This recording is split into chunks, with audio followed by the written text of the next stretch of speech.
Welcome to Nasdaq Trade Talks. I'm Jill Maladrino, global markets reporter at Nasdaq. Even though we are still currently under the 2017 Tax Cuts and Jobs Act rates, their expiration date is right around the corner. Our current rates are set to expire in 2025, and depending on the 2024 election, these rates could either be extended or destroyed. This means many of us may be looking at the lowest tax rates for the rest of our lifetime. Craig Ferrantino, he is the president of Craig James Financial, breaks down the potential tax changes that may happen in 2025 and later, also to offer strategies you should consider now to help preserve your nest egg and make your future less tax toxic. Craig, it's great to see you. Welcome to Trade Talks. I mean, of course, it's the first thing I think of is toxicity when you're doing your taxes. And we're looking at some of the lowest tax rates that we may ever see in our lifetime. Right now. Now, the Tax Cuts and Jobs Act made several significant changes to the individual income tax. What does that include? Well, it actually had the standard deduction now is almost for married filing jointly would be $26,000, and was started at $24,000. So it's tied to inflation, which is great. In the old days, you would have to like deduct everything, and so that's the environment that we're in now. And so it's important to know that we're in the lowest tax rates in our lifetimes, and I would say that very easily. We've never been at a lower tax time, and it stimulated the economy for a long time.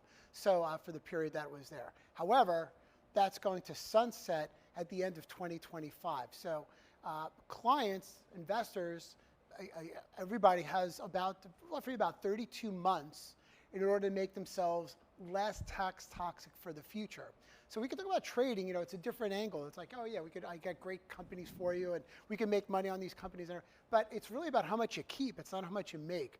And in the end, we're finding that a lot of retirees or people close to retirement are realizing that they may have some big numbers, but when it finally gets to them, it's a lot smaller number, and it could be a lot smaller number come 2026, January 1st.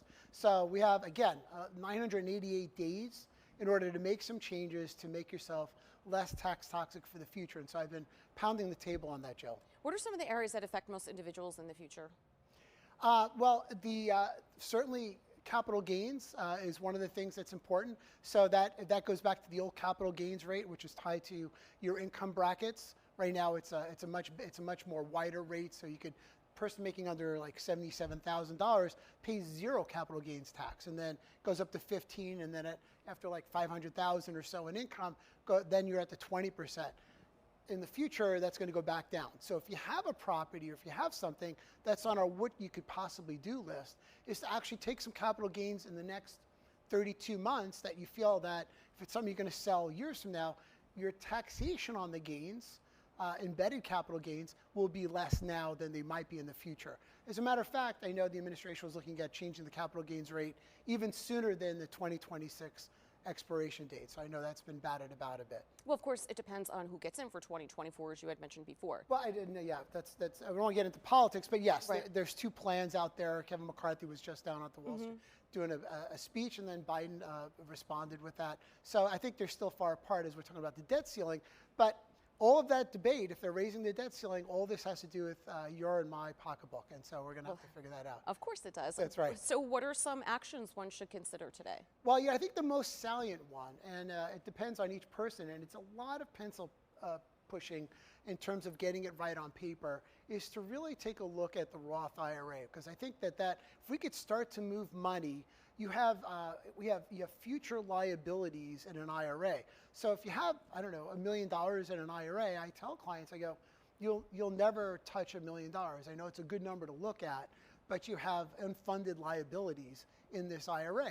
And if you liquidated it that day, maybe you'd come out with $600,000 or so, $625,000. But if you do it over time, you're still at a much lower number. So if we could start to pay the taxes now, while we're in the lowest tax rates in our lifetime, I think that's the key. So you start moving some, not all at once, but we have 32 months to do that. We have 2 more fiscal years to do it, actually, 3.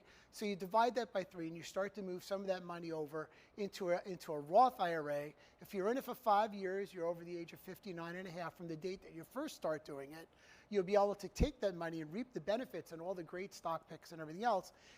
After 5 years, you keep all that for yourself. To me, that's where the bulk of my experiences that we're trying to pound the table on is for clients. It's just a good advice all around to make yourself less tax toxic. Any monies that you take out of a Roth IRA is tax-free to you currently, which was, I think that'll stick. And then if your kids inherited or whatever, the next generation inherits, that'll also be tax-free as well. So I think it's very, very important to do that. So that's your first one. Number two, really, I think, Jill, is capital gains. Again, we talked about that just briefly, but make sure you take advantage of the lower capital gain or the wider bands before it jumps to 15 or 20%. That's a very wide band. In the future, under the old tax rate, before the tax cuts and Job Act of 2017, was that we were at the 39.6, and that was immediately the 20% capital gains rate. So, and it was tied to your income. So, and then the third thing I think is, and much less smaller, but some people are just looking and say, hey, I have to take out this required minimum distribution. I'm over 70 and a half, the new one's 72, but in the IRS code still, it's still 70 and a half in terms of a qualified charitable distribution. So if you have $1 million, you have to take out $60,000, whatever the required minimum distribution is. I won't give you the exact number, but the key is, that's all going to hit my income. So now I'm going to show, let's say I have money coming in already. Now I just added another 60,000. If I could take 30,000 of that and make a donation to some charity that I like, the American Cancer Society, I could just think of 100 charities, thousands of charities that could do that. If you write a check directly to them up to $100,000, you'll actually be able to. That's a total deduction that will not hit your tax return. So the third strategy really is a qualified charitable distribution, and it's very, very important to take advantage of that, because I think that also gets things off your tax return. In the end, it's not how much you made. It's great that you made a lot of money. It's going to be how much you keep.